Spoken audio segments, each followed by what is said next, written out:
E a grande verdade é que muitas áreas de inovação elas estão muito romantizadas, né? Eu já conversei, por exemplo, com empresas que falam assim, por que inovar? Porque queremos fazer o novo. Puxa, gente, qual o resultado que através da inovação você pode de maneira prática que linha do atuar, DRE você tá mexendo? Exato, cara. O sonho da startup é ter os mesmos números, né, de uma grande corporação. Mas a startup ela tem apetite a risco, já nasce digital, consegue se mover mais rápido também, consegue se movimentar mais rápido, coisas que uma grande corporação, que é o preço do crescimento, né, não tem. É um navio versus uma lancha. Um ambiente perfeito para aprendizado. Entendeu? Aí eu acho que entra a questão forte da cultura.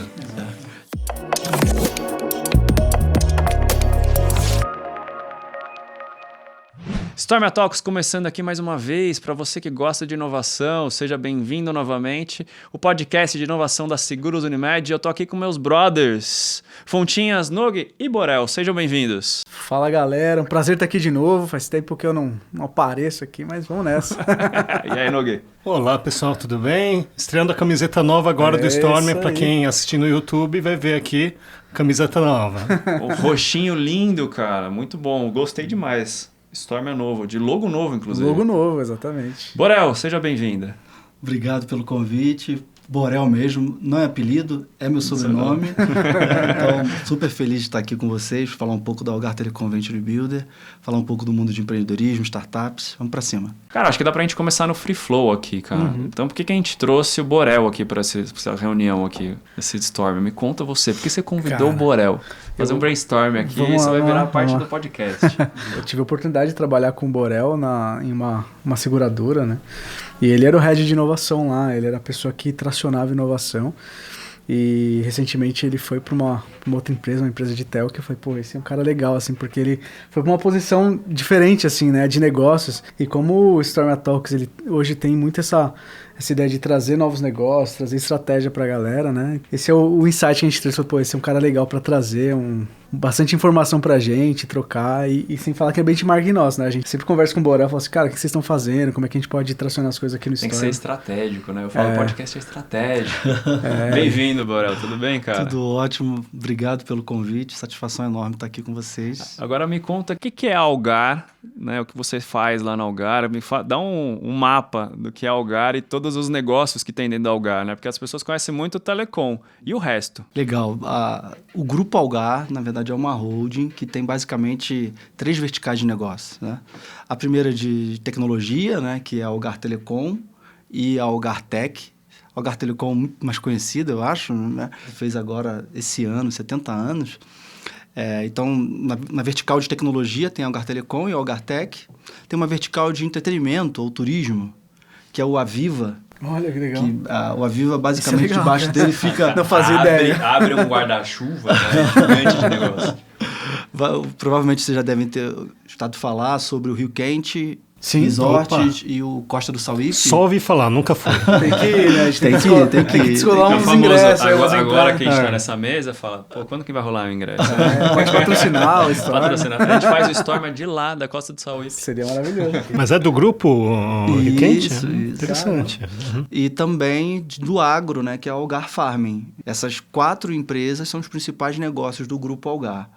Ainda empresas estruturadas que foram criadas para servir essas 4 principais empresas, tem a Algar, a Universidade Algar, tem o Instituto Algar, tem o CSC Algar e a Algar Venture, que não é a Algar Telecom Venture Builder, né? Tem o CVC no Grupo Algar, que hoje está pausado, né? Mas já existe hoje a Algar Venture, o CVC do Grupo Algar. Para quem está ouvindo aqui e é de outro mercado, a gente acabou de falar de resorts e ouviu o CVC.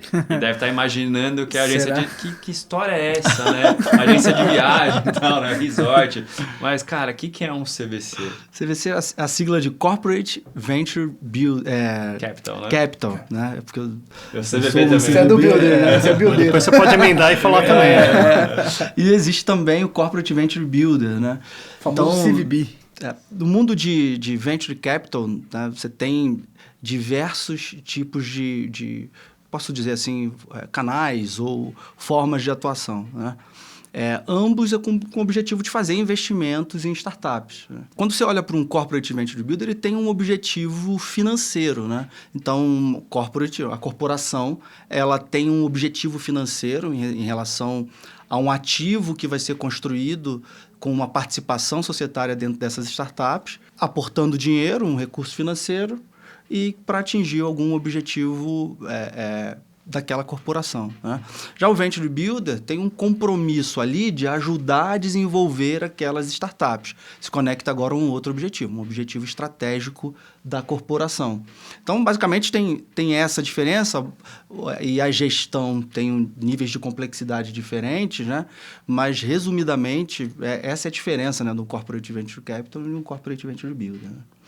E a Algar construiu por um período a Algar Venture, teve alguns casos, mas por decisão estratégica pausaram o CVC, e a gente começou vai fazer 3 anos, o Corporate Venture Builder da Algar Telecom, que não está ligado à holding, né? Está ligado à Algar Telecom, está debaixo da estrutura da Telecom. E aí, como que vocês funcionam? Você falou que está debaixo da aba da Telecom, mas vocês estão sempre procurando soluções, startups que estão dentro das soluções que a Telecom precisa? Ou tá tipo lá, H1, H2, H3 e vai pesquisando o que tem? Essa é a trend, essa é hype. Cara, vamos pegar aqui e ver onde vai parar essa startup. Como que funciona esse processo? Importante, vou dar um passo atrás, né? Que é importante entender que no universo de inovação aberta, você tem ali... Posso chamar como se fosse uma linha de tempo estratégica, né? Então, você pode fazer inovação aberta com eventos, utilizando eventos para poder capitanear soluções ou produtos de startups ou qualquer tipo de fornecedor para resolver um problema interno, né? Você pode usar a inovação aberta para resolver um desafio de negócio, né? De uma BU, de uma empresa, né?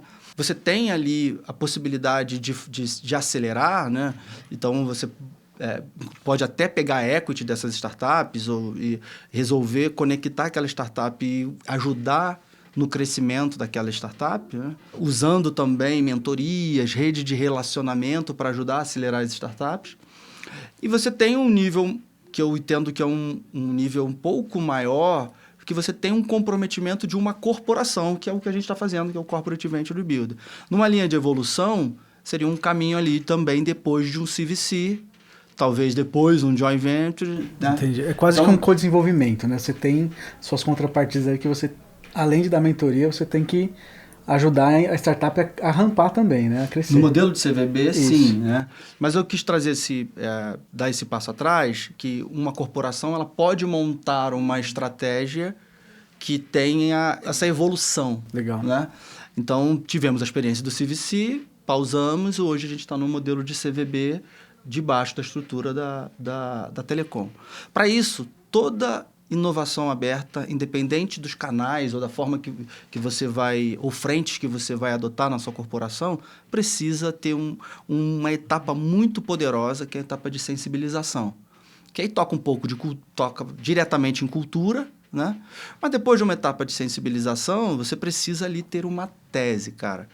A tese é que vai nortear que tipo de parceiros você vai trazer para essa jornada, né? Então, especificamente lá com a gente, na nossa tese, primeiro que a gente trabalha para a Algar Telecom. A gente, num primeiro momento, a gente não dá cheque para as startups. A gente troca equity pelo acesso ao mercado. Então, a gente utiliza muito sobre o quanto que a Algar Telecom pode ajudar no crescimento daquela startup, né? Então, em vez de pegar esse R$200 mil para te acelerar, isso. Pega esse 1,5 milhão de clientes que tem, testa com esse 1 milhão de pessoas que a gente tem na base aqui, né? Eu acho que é até mais legal do que você pegar o dinheiro, porque o dinheiro, dependendo da startup, nem sabe o que fazer com o dinheiro. Eu costumo dizer o seguinte, que quando um empreendedor ele vai buscar recurso financeiro, tem 2 situações que pode acontecer. Pode prejudicar a imagem dos founders e da própria startup. Uhum. Eu dou sempre o exemplo daquele filme Fome de Poder. Você lembra que... Vocês viram Fome de Poder? Sim. Clássico, né? Mas você lembra que o cara que quando criou as franquias do McDonald's, ele parava nos bancos, ele falou assim, cara, eu preciso de dinheiro. Ele era um inventor, assim, que não tinha muita credibilidade. Eu já te conheço, cara, te conheço. E, cara, não. Aí foi para outro. Tinha tatuagem também do 171 na testa, chegou né? que propôs uma outra estratégia para ele, que aí sim ele conseguiu ter êxito lá no objetivo virar dele. uma corretora, né? Ou seja, buscar recurso financeiro na hora errada pode ser um tiro no pé do empreendedor e pode ser um tiro no pé da startup, pode queimar a imagem, né? Então, buscar um investimento financeiro, ele tem que ser no time certo e com os parceiros corretos. E ainda puxando sardinha para o meu lado, que a gente faz isso muito bem. Mas você pode estar dando um tiro no pé se você for no momento inadequado, né? E aí, o smart money, que o dinheiro rápido que uma corporação pode contribuir, que na verdade não é o financeiro. Não é só o dinheiro. Não é o dinheiro, né? Reflete sim como investimento. É quando, poxa, será que ter no cap table daquela startup, Algar Telecom, pode fazer diferença no momento certo para buscar o recurso financeiro? Só para puxar aqui para quem não sabe o que é o cap table, né? A gente fala de várias siglas aqui. A gente imagina sempre que tem alguém que não é da área que se interessa também. Então, o que é o cap table, Nogue? Deixar você falar o que é o cap table. O cara. Pô. Eu te dar essa bola curva. Segura essa bola aí. Qualquer coisa aqui. A gente complementa, a gente complementa. Ou a gente bota a ChatGPT falando o que é. Basicamente, cap table, ele dá uma dimensão de como que está estruturada, né, a parte de equity da organização, né? Então, como capital social, como que está distribuído. Capital social, a distribuição entre os vários acionistas, no caso, né? E é um dos fatores que mais atrapalham que mais atrapalha a negociação de, por exemplo, de um investimento. Já está muito diluído. Exatamente, exatamente. Então, você imagina que no momento certo que a startup vai buscar um investimento, aí na hora que o investidor chegar e falar que assim, ou um CVC, vai chegar e falar assim, cara, quem está no seu cap table? Aí, são os 2 sócios e a gente tem aqui X% da Algar Telecom. Isso pode sim Virou um lastro, fazer a diferença. Eu dividi um painel com uma empresa de CRM bem conceituada no país, dividi um painel junto com o CEO dessa empresa, e ele contou um depoimento dele bem interessante. Ele falou assim, poxa, eu atrasei 2 anos da minha principal captação porque eu fui na hora errada e com os parceiros errados. Sim. Então, é super estratégico para a startup ter esse entendimento de que nem sempre o dinheiro vai ser a solução dos problemas dele. Até porque os fundos, aonde está a grana, as pessoas estão cada vez mais criteriosas na seleção. Acabou aquela época de queimar caixa. Os valuations superestimados das startups, então o investidor ele está olhando isso com muito mais cuidado e ele também está olhando para como que as startups estão queimando caixa. Se estão usando de maneira estratégica, se estão fazendo mais com menos, né? Então, você vê aí, provavelmente você já deve...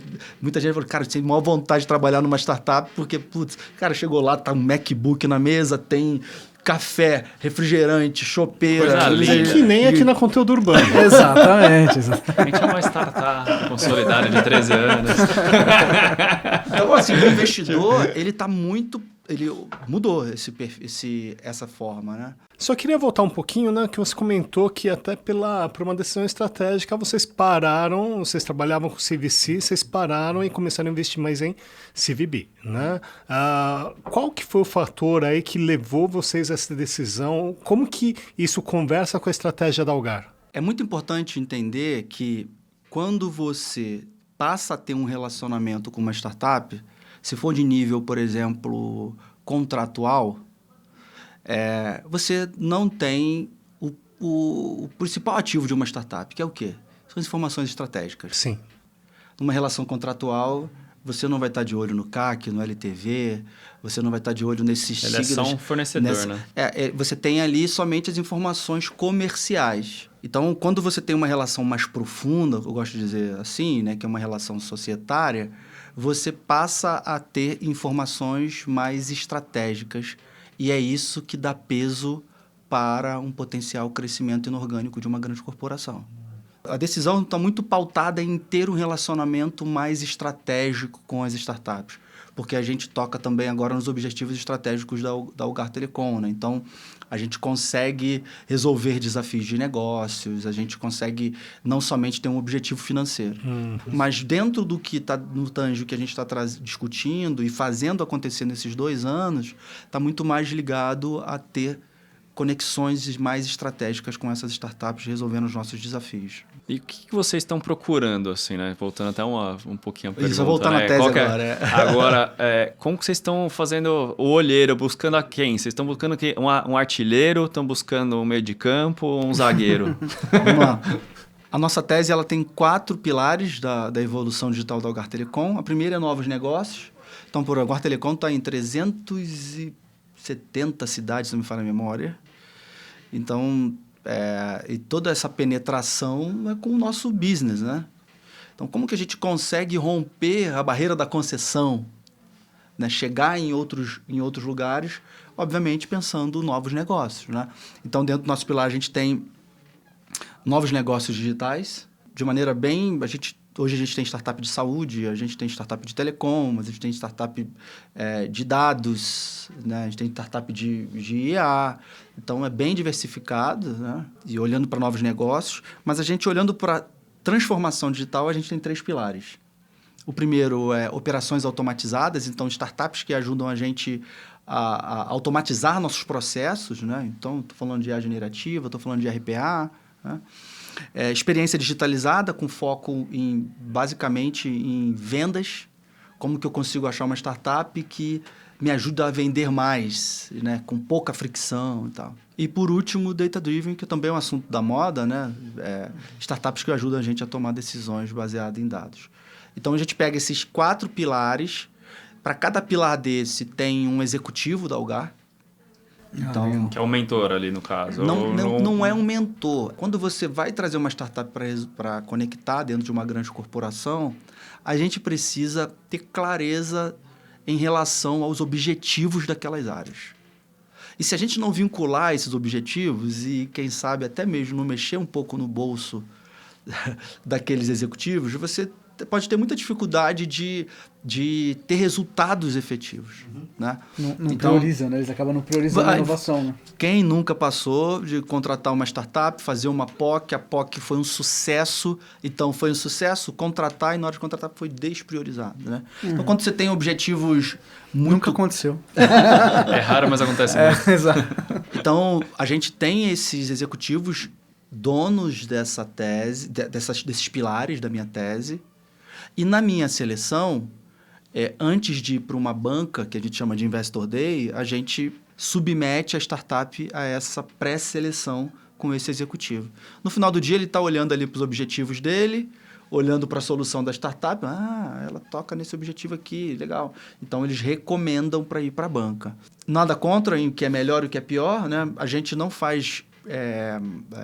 a gente faz de maneira ativa a localização dessas startups, a gente não faz editais, a gente tende que o topo do funil fica muito amplo, né? Então, isso tem sido um diferencial para as nossas taxas de acordo, né? Que é quando a startup assina com a gente, né? Então, por exemplo, no nosso penúltimo Investor Day, a gente teve uma taxa de acordo de 100%. Então... A gente falou, se não me falha a memória, 25 startups no topo de funil, ou seja, bem baixo. Ó. Sim. A taxa de inscrição foi de 80%, se não me falha a memória, também. Aí, quando vai para a pré-seleção, dá uma diminuída ali, né? Porque ali já faz um filtro menor, mas da definição do acordo e assinatura ali, que a gente chama de taxa de acordo, foi 100% das que foram aprovadas no Investor Day. Então, o que isso indica? Indica que, poxa, você fazer um scouting mais ativo, né? Ou seja, meu time falando com a startup de uma maneira humanizada, né? Conversando com eles e entendendo de fato os desafios, isso para a gente tem funcionado melhor. Eu volto a dizer, não tem melhor nem pior, é o que está funcionando para cada um, bem né? para a gente. Pra Né? vocês, né? Então, aí você fala de um corporate venture capital, não tem como fazer isso. O topo do funil é muito grande. Então, tem que ter os parâmetros muito bem setados ali para poder fazer os filtros, né? Enfim, a gente faz a procura dessa forma. Eu queria fazer uma pergunta em relação ao próximo passo, né? Depois que vocês investem, esses mesmos sponsors, eles fazem parte dessa governança que vai acompanhar o resultado? Eu queria entender um pouquinho como é que trabalha a governança do... Eles participam da etapa do início ao fim, né? No primeiro momento, meu time seleciona, submete a pré-seleção. Da pré-seleção, eles submetem para a banca, que inclusive é o meu conselho de administração. A CVB da Algar Telecom tem um conselho, né? E os membros do meu conselho é que votam e que têm direito a voto para aprovar as startups. E a observação, eles, na pré-seleção, eles fazem a recomendação detalhada. Por que eu estou recomendando para a banca a startup X, Y, Z? Então, acaba que eles têm até mais segurança para tomar a decisão, né? Para além de um pitch bem feito, né? Que startup sabe fazer pitch, né, gente? Fala sério. A grande maioria treinam ali para fazer aquele pitch. Eles investem bem em vender, né? Mas, além da minha banca fazer as perguntas, tirar dúvidas, questionar e tal, eles têm ali uma recomendação. Então, ajuda muito no critério de seleção. Depois que a gente aprova a startup e ela assina o acordo, a gente tem uma etapa que a gente chama... A gente faz um onboarding, a gente acolhe a startup, os founders em especial. Presencial isso? Não sei se você faz tudo remoto. Vou contar depois uma experiência presencial que a gente teve há 3 semanas atrás, que foi legal sensacional. Mas depois que a gente acolhe a startup, explica todo o processo, depois da aprovação, a gente começa uma etapa de growth. Basicamente, a gente tem 4 blocos de atuação, que a gente chama de jornada do crescimento da startup. O deal flow, que é a seleção. A etapa de growth, que é montar a estratégia de crescimento daquela startup. E a gente tem uma etapa de fundraising, que a gente prepara a startup para uma rodada, para receber uma rodada de captação. Com captação externa? Aí sim, financeira. Aí sim, financeira. Então, a gente tem um direito de preferência, né? Então, se a startup vai abrir uma rodada de captação, ela primeiro oferece para a gente, né? E a gente tem uma etapa de exit, que é a saída, né? Então, a gente ajuda na estratégia tanto de fundraising quanto também de exit, de saída. E a gente sair do cap table da startup. Então, no processo de compra, de fusões e aquisições, a gente tem estratégia e a gente ajuda eles nesse sentido. Mas o coração da nossa atuação é ajudar eles a crescerem. Borel, vocês não fazem mentoria? Fazemos, organicamente. A gente acredita que a ajuda boa é nota fiscal emitida. Né? Então, perfeito. Perfeita frase. Corta essa frase da eleição. A ajuda boa é nota fiscal emitida. Nada contra as outras coisas, são importantes, né? A gente estou falando aqui para a nossa estratégia, né? Para o que a gente faz, né? Então, por exemplo, a gente trata essas outras coisas muito de maneira orgânica, né? Então, por exemplo, se uma startup vai fazer uma proposta comercial para um cliente que a gente indicou e a gente viu que a proposta comercial dele não tá legal, não tá tão boa, caramba, a gente vai ajudar, a gente vai direcionar, né? O pitch de venda não tá bem estruturado, não, nós vamos ajudar eles a melhorar. Essas pessoas, elas participam nessa jornada do crescimento, no meu segundo bloco ali da minha jornada de crescimento, de ponta a ponta. Então, eu tenho um comitê de acompanhamento. Então, quando tem algum bloqueio em alguma etapa específica com aquela startup ali, então a gente pega o elefante e coloca em cima da mesa com todas essas pessoas que estão envolvidas com aquela startup ali, seja o head, o executivo da tese, seja participa o meu conselho de administração, o presidente do meu conselho participa e os integrantes, a própria startup junto com o meu time. A gente criou mecanismos justamente para quê? Para não ter impedimento de a gente ajudá-los a crescer, né? Não ter nenhuma fricção. É fácil? Não é fácil, né? Você fazer esse movimento em grandes corporações, eu falo com muito orgulho, até porque eu estou feliz demais com tudo que eu tenho feito lá, junto com o meu time. Inclusive, quero mandar um abraço aí para todo mundo. Né? Um beijo para meu pai, minha mãe, meu time. Não conseguiria fazer esse trem voar, muito mas... bom. A gente tem um envolvimento de todos esses stakeholders e um comprometimento deles em relação a isso. Né? A gente fala que a pauta inovação aberta lá é top-down. Né? Então, tem tem um apetite, né? E vou dar um abraço para a Zaima aqui, a presidente do meu conselho, que é vice-presidente de tecnologia, inovação, transformação digital, o nome é bem grande. A Zaima, ela, cara, me responde mais rápido no WhatsApp do que meu próprio pai, né? Então, assim, é impressionante, é bastante impressionante o quanto que fizemos bem esse trabalho de sensibilização, né? Então, obviamente, tem um comprometimento também da alta liderança. Isso ajuda muito. O Borelzão, cara, vou trazer um cenário aqui, tá? Que a gente vive muito. A gente tem concorrentes, né? Quando a gente fala de seguros Unimed, muito agressivos no M&A. Então, muitas startups que às vezes vêm pra gente, já vem ali ou já foi investido por um concorrente, alguma coisa, ou tá em vias D, né? E isso pra gente tem uma questão, uma barreira cultural que eu tenho que romper. E vocês também vivem um mundo onde o mundo do telco é bem agressivo em M&A, né? A gente foi no Web Summit, a gente viu lá o pessoal da Claro lá falando que eles são bem agressivos, a Vivo também. E aí eu queria entender contigo, como é que vocês romperam, como é que vocês... eu sei que tem essa sensibilização, mas queria um pouco mais de detalhe. Como você convence o seu C-Level, uma empresa de 70 anos, a chegar e falar assim, olha, eu vou fazer um negócio com startup, mas pode ser que eu tenha um concorrente ali querendo também uma parte dela. Como é que você convence ele a entrar nesse jogo? Primeiro você precisa mergulhar, e aí menos sobre ter a resposta perfeita, tá? É o que eu estou falando agora, o que eu acredito, né? E como que a gente tem feito isso. Primeiro você precisa ter um entendimento da estratégia da companhia, né, cara? A gente precisa entender para a gente fazer as provocações e as perguntas certas, né? Uma vez que você tem clareza de onde a empresa quer chegar, eu acho que você pode, se você tem abertura para conversar, você pode provocar no que você entende que você pode ajudar a mudar o ponteiro de negócio, cara. Legal. Porque o autoexecutivo, no final do dia, ele quer ver o resultado. E a grande verdade é que muitas áreas de inovação, elas estão muito romantizadas, né? Então, eu já conversei, por exemplo, com empresas que falam assim, por que inovar? Porque queremos fazer o novo. Puxa, gente.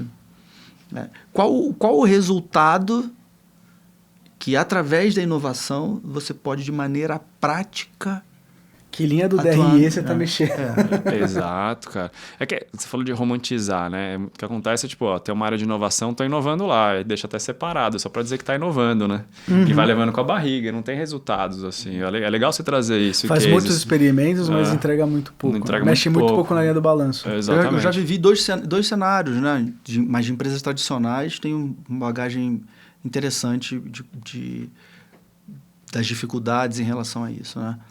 Então, se você tem clareza você entende da estratégia da companhia, você pode fazer provocações mais claras em relação ao que você pode ajudar.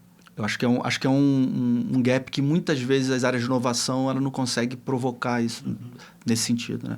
Então, por exemplo, se eu sei que na estratégia da companhia ela quer gerar novas fontes de receita, e que a empresa, por exemplo, já teve um histórico, por exemplo, de algum M&A, eu posso provocar uma oportunidade de criação de um novo produto que, se eles fossem desenvolver com inovação fechada, por exemplo, ele iria levar X tempo, ia ser muito mais caro, e você tem alguma solução que, por exemplo, poderia antecipar alguns anos de trabalho, né? E queria mexer X ponteiro de negócio, né? A gente tem um caso que está já na mídia, que a gente pode compartilhar, que é o caso da Medicor, que começou com uma relação com o Algar de inovação aberta contratual, depois veio para a CVB. O resultado deles do ano passado, 60% do faturamento dessa startup veio da estratégia com o Algar Telecom.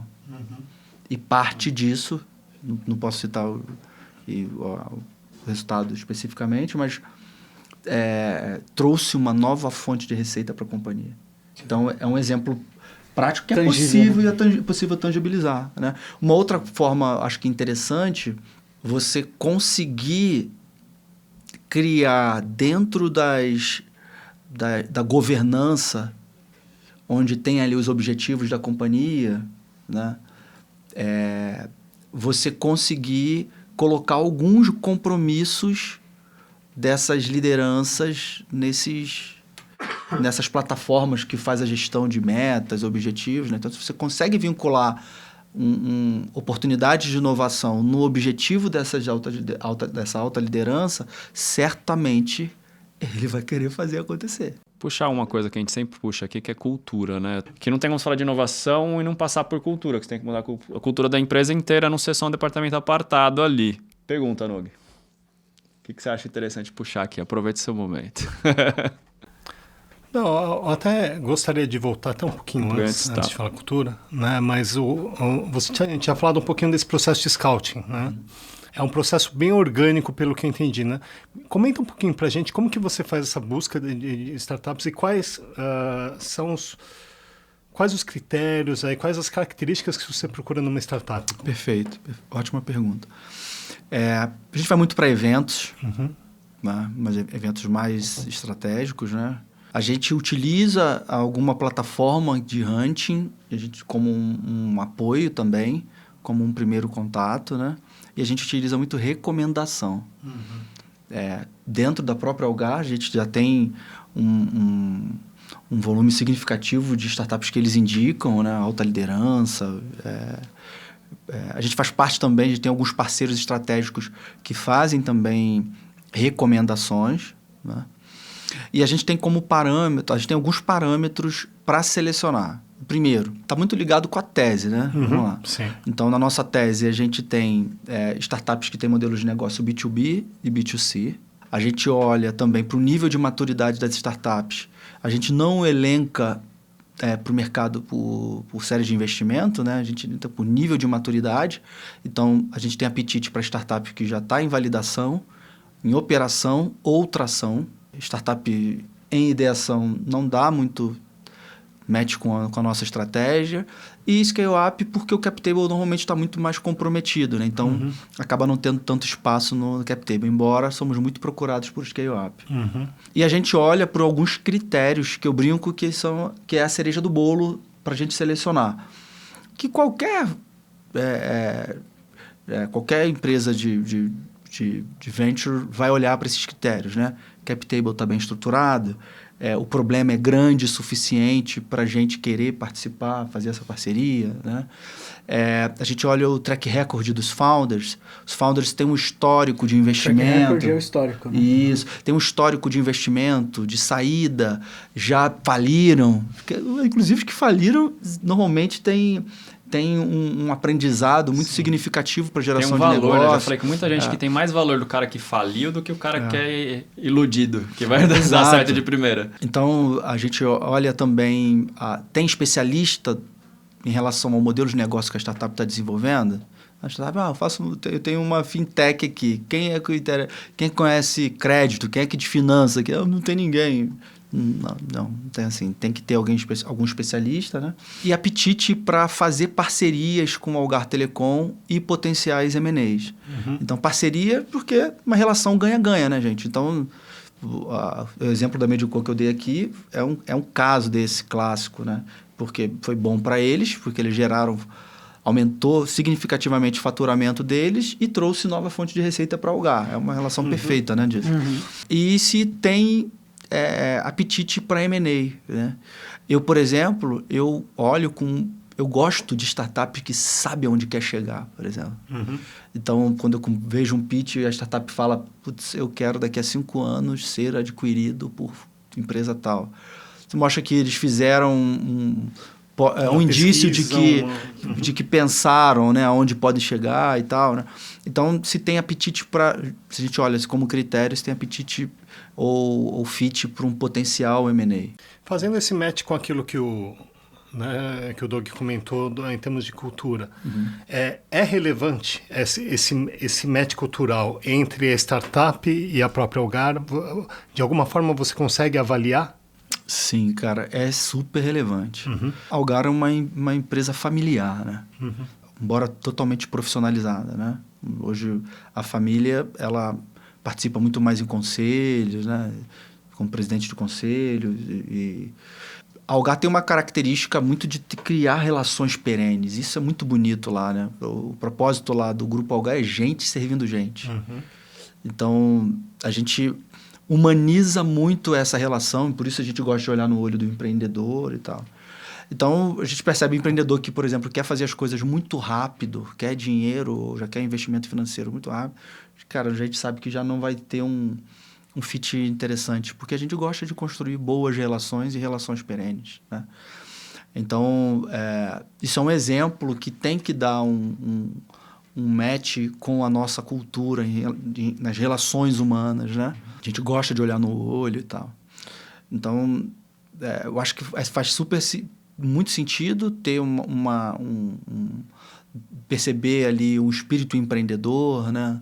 A gente perceber que alguns indícios, né? O empreendedor não falta reunião, não atrasa, ele está ali... É complicado, né? Que é o básico, o básico do básico, tem gente que ainda pega. Cara, mas no mundo de empreendedorismo, se você perceber bem, os grandes casos de sucesso... É exatamente isso, porque as pessoas fazem o básico muito bem feito, né? Então, acho legal às vezes a gente quer viajar na maionese, como a gente fala lá no Rio, né? Eu vou fazer, cara, mas e o simples aqui, né? Menos é mais, né? Então, a gente tem uma... E não adianta, a gente pega essas coisas muito rápido. Sim. E faz parte desse processo aqui também, como CVB, acontecer alguns distratos, né? O que é o distrato? É quando a gente... trouxe a startup para o nosso portfólio e durante essa trajetória a gente viu que, cara, erramos. Não conseguimos ajudá-los a crescer. E eles também não ajudaram na nossa estratégia. Tá tudo bem, faz parte, né? Nosso contrato, ele prevê esse tipo de coisa e a gente vai fazer o distrato de maneira consensual e super de boa, né? Hoje, por exemplo, eu tenho 2 distratos, né? Tenho 2 anos...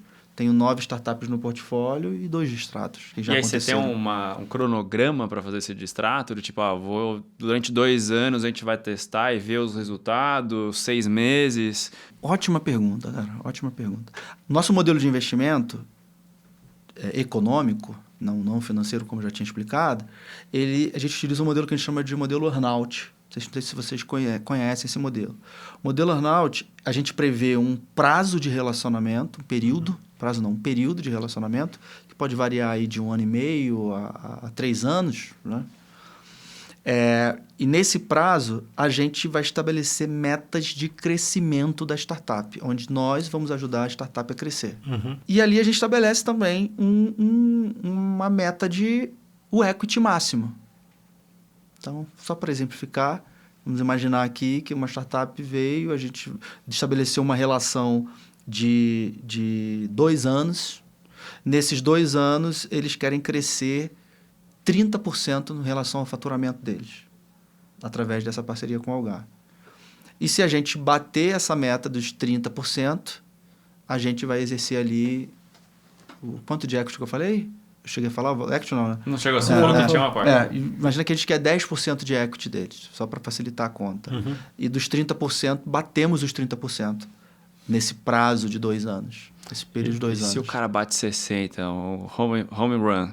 Não. Tem uma bonificação? Tem não. Tipo, o cara deu o famoso 10x, né? O cara deu 10x, cara. O que faz, né? Então, se a gente bate aquela meta ali, a gente vai exercer o equity de 10%. Mas bateu... Aí a gente estabelece também uma meta mínima. Se a gente conseguir ajudá-los a crescer em 15%, a gente vai exercer 5%. É quase como um success fee, assim, né? Então, esse modelo é um modelo que mostra, assim, o quanto que a gente está comprometido com o crescimento deles, né? E nessa relação, nessa jornada, que não é fácil, e o meu time está ali no meio disso, né? Com a startup de um lado, a Algar Telecom do outro, o Brain como parceiro, a gente está aqui intermediando para que essa relação dos negócios que a gente vai ajudar e vai gerar bom para os 2 lados funcione bem. Então, cara, a gente vê no dia a dia de tudo, né? Então, a gente pode ver tanto empreendedores assim, cara, como o pessoal fala, faca na caveira, né? Cara focado, não falta reunião, todos os compromissos estão ali, né? Porque a gente tem as reuniões de acompanhamento semanal com cada uma startup. Eu tenho um analista de inovação que está ali acompanhando, monitorando.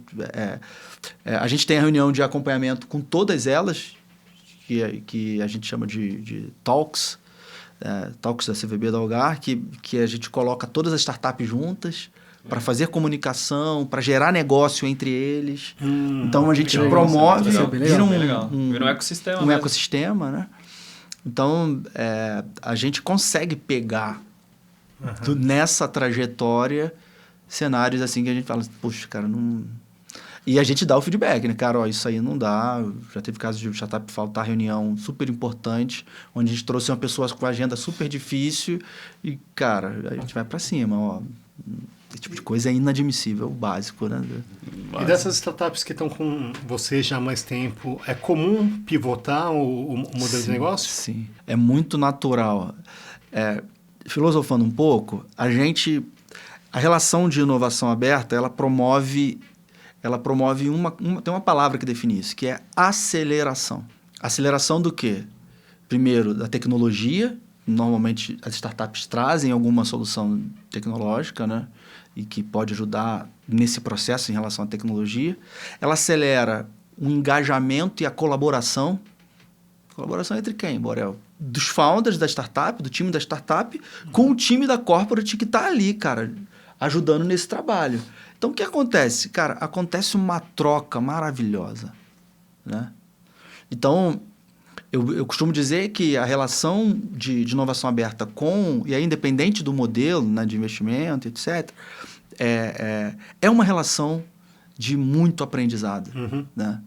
A corporate, ela tem... Eu falo muito sobre isso, né? A corporate, ela tem dinheiro, ela tem governança, ela tem um bocado de coisa que a startup não tem.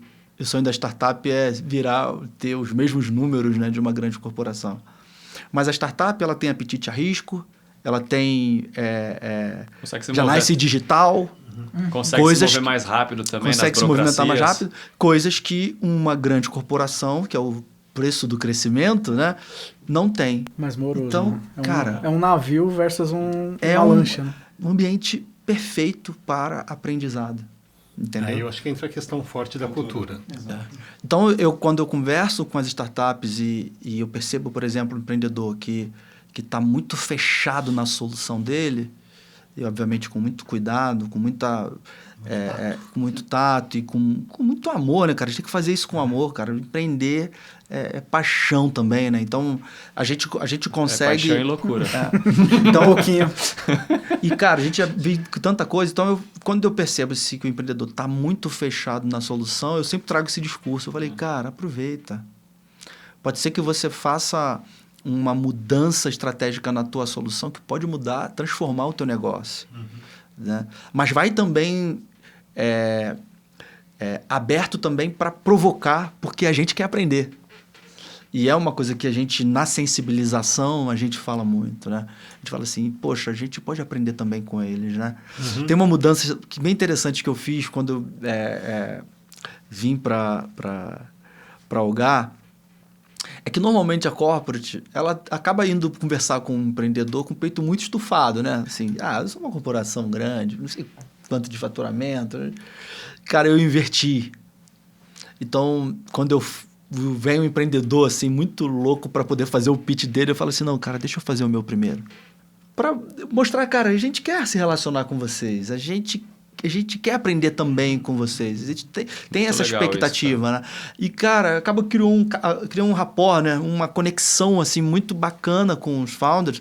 Talvez eu tenha essa característica por ter sido também empreendedor, já tive startup e tal, e sei o quanto é difícil empreender no Brasil, né? Então, a gente está muito aberto a aprender também com essas startups. E algumas delas, já não posso informar aqui no que mudou, mas que uma solução que era focada em uma coisa e conversando com as áreas de negócio, identificou uma outra oportunidade e ajustou o modelo de negócio. E hoje, a maior fonte de receita dele está vindo agora dessa mudança. Dessa pivotada. Que legal. Eu fiquei curioso sobre a ação que vocês fizeram presencial, né? Acho que bem lembrado, bem lembrado. Case, eu quero aprender, já que vocês trabalham mais remoto, queria saber como é que foi esse encontro. A gente fez o primeiro Demo Day presencial com todas as startups, né? Na época, nós estávamos com 7 startups, bem recentemente a gente teve uma atualização no portfólio, né? E, basicamente, o Demo Day, o objetivo era a gente ter leads qualificados dentro das empresas do grupo.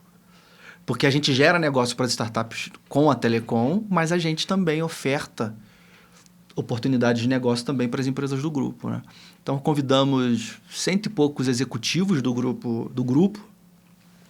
Então, lá tinha gente do Aviva, gente da Tech, gente da Telecom, gente da Farming, né?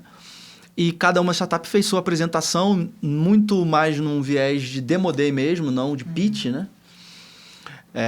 Cara, a gente gerou ali 9 leads qualificados de oportunidades de negócio para eles. E a gente fez presencial lá em Uberlândia. Que legal. E foi uma experiência incrível, porque a presidente do meu conselho passou o dia lá com eles, né? Eu gravei um podcast com 3 das startups lá no Brain Session, né? Tipo, a gente trouxe fotógrafo, fazer fotos para eles atualizarem o LinkedIn deles com fotos mais profissionais e tal. Foi um dia assim, maravilhoso com eles. Só 2 startups não foram porque estavam fora do país, né? Então, tivemos 5 lá e a gente vai fazer mais um. O resultado foi tão bacana que esse ano a gente pretende fazer mais um Demo Day. Que legal. Você falou do Brain, né? O que é o Brain? Você falou dele 2 vezes, a gente não explicou o que é, né? O que é o Brain dentro desse ecossistema de vocês? Perfeito. A Algar Telecom tem 2 empresas focadas em estratégia de inovação debaixo da estrutura, né? Tem o Brain, que é um instituto de ciência e tecnologia da Algar Telecom. O foco dele também é inovação aberta, pesquisa e desenvolvimento, né? Então, a relação do Brain de inovação aberta, relação contratual, comercial. Ele é um ICT? Ele é um ICT, né? E aí ele tem 80 pessoas já. É bem grande. Enorme, né? Se não me falha a memória, deve ter até atualizado um pouco, cresceu um pouco mais, né? A presidência do Ivan Mendes, um cara sensacional, recomendo vocês conversarem com ele também. Na verdade, quero fazer o convite para vocês irem lá. Vai gravar em Uberlândia. Um Storm Talks. Eu vou falar, o NASA, olha aí, NASA. Então, vamos fazer um episódio especial em loco. E aí a gente nasceu como um complemento do Brain, né? Porque a nossa relação é relação societária com as startups, né? E a relação do Brain com o ecossistema de inovação aberta é uma relação muito comercial, né? Eu sou o irmão mais novo do Brain e a gente trabalha muito junto. Ele é um dos meus principais parceiros estratégicos, né? Eu tenho como parceiro o Brain, eu tenho como parceiro o FCJ, como um braço mais de ecossistema, né? A gente tem também o CPQD. Não sei se vocês conhecem ou já tiveram contato com o CPQD. Não faço ideia. Também é um centro de pesquisa, também de desenvolvimento. Provavelmente, o celular que você está usando foi testado lá no CPQD para funcionar. Que legal. Ele é um parceiro nosso de co-investimento. Como eles pegam equity em troca de tecnologia, então a gente recomenda algumas startups também para o processo deles, né? São parceiros já da Algar já há alguns anos, né? E a gente é mantenedor de uma comunidade de investidores anjos, que é o Angel Investor Club, do Anderson Diel. Um cara também, investidor serial, que criou essa comunidade. Não sei se vocês conhecem, um cara que eu recomendo também de vocês baterem um papo sobre o universo de investimento anjo, né? Que legal, cara. Puxando agora, falando de empreendedorismo, você falou que passou uma parte da sua carreira, só para a gente falar um pouco até menos, falar da sua experiência como empreendedor. Você falou que tem uma startup. Era do que startup? O que você fez? Conta essa experiência, o que ela reflete no que você faz hoje. Cara, eu amo falar dessa experiência porque eu digo que o Mileva, que era o nome da startup, foi o que me fez voltar para o mundo corporativo. Porque eu tinha prometido para mim mesmo que nunca mais voltaria para o mundo corporativo. Acho que o empreendedor já falou isso, né? Eu falei isso. Mas o Mileva me apresentou o ecossistema de startups, né?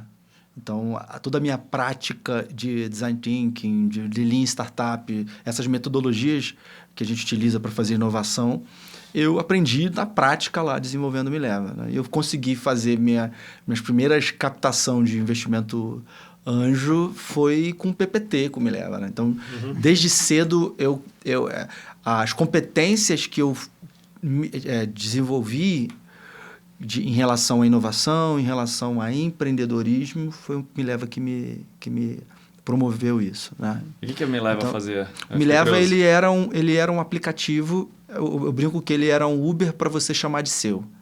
Ele é uma rede privada de transportes. Eu permitia com que o motorista criasse uma rede privada de clientes que era fiel a ele, todo motorista tem sua agenda com seus clientes fiéis.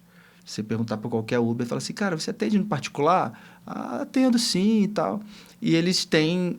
É uma forma de eles hackearem as altas taxas que esses aplicativos pagam, né?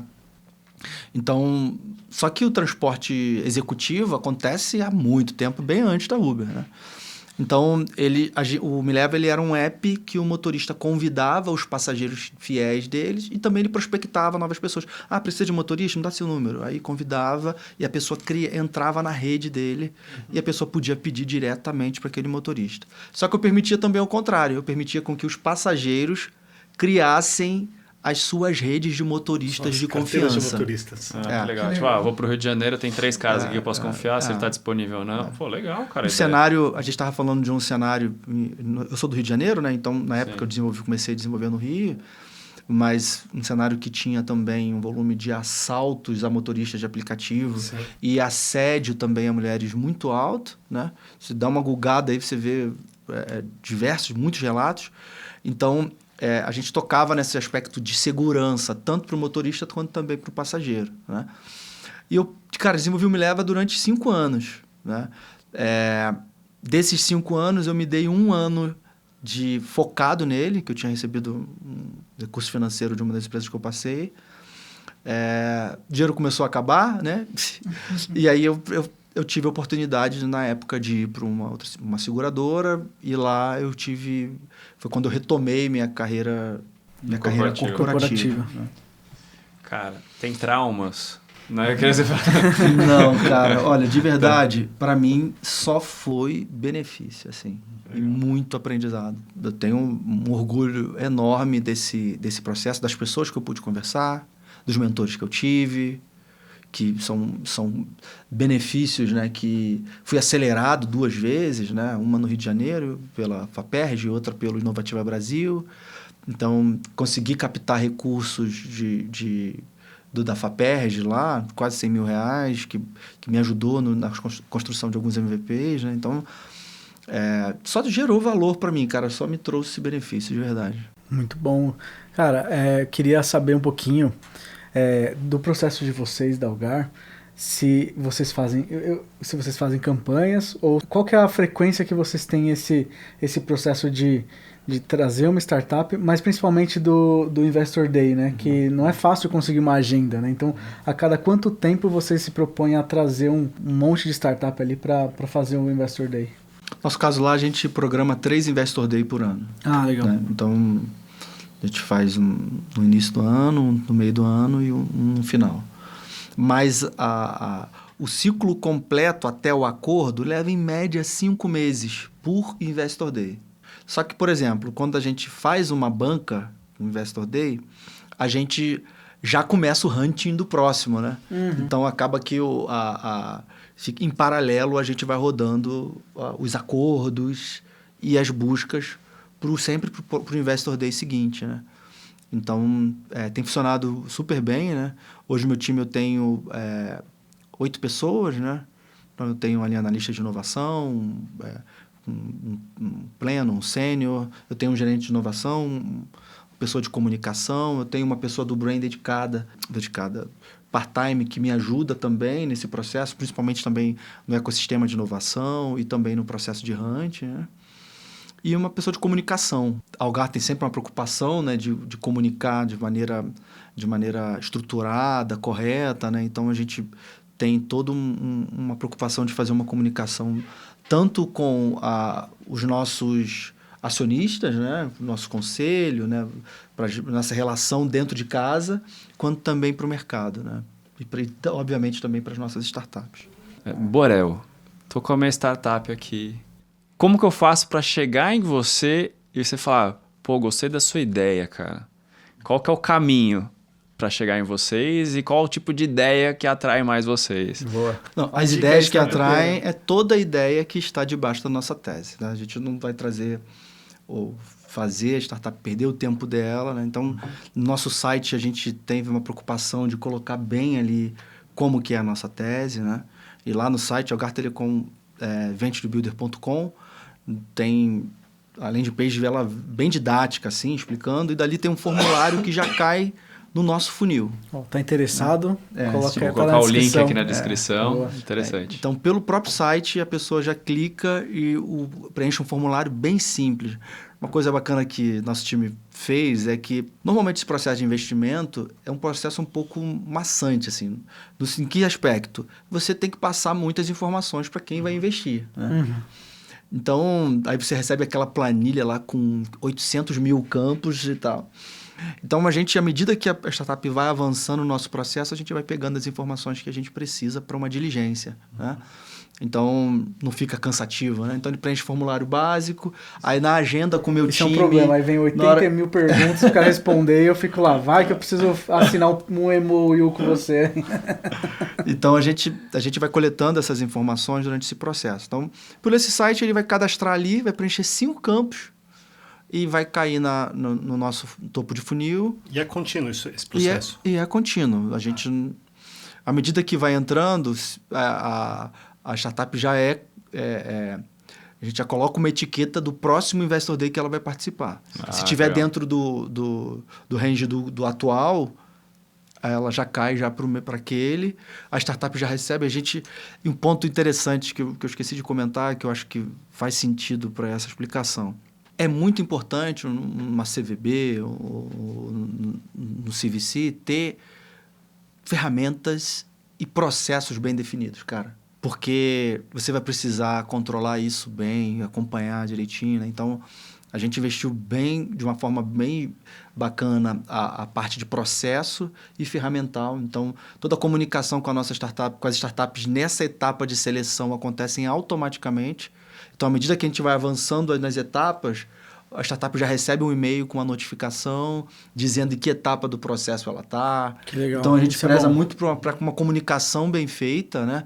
O link para marcar a agenda com o meu time, o link para marcar a agenda com... E fica a dica, presta atenção nessa agenda, não vai perder reunião, cara. Essa é o principal... Pelo amor de Deus. É a principal mensagem. Porra, cara, como em pleno 2024 o cara não aparece em reunião, cara. Eu tô abismado com essa notícia. Então... Pode acontecer.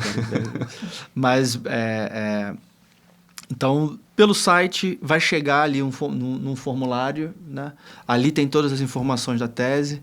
E o mesmo nome, né? Algar Telecom Venture Builder, é também para as nossas redes sociais, LinkedIn, Instagram.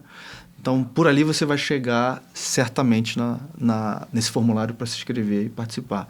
Agora, lembrando a nossa tese, novos negócios digitais, operações automatizadas, experiência digitalizada com foco em vendas e startups que ajudam a gente a tomar decisões baseadas em dados, data-driven.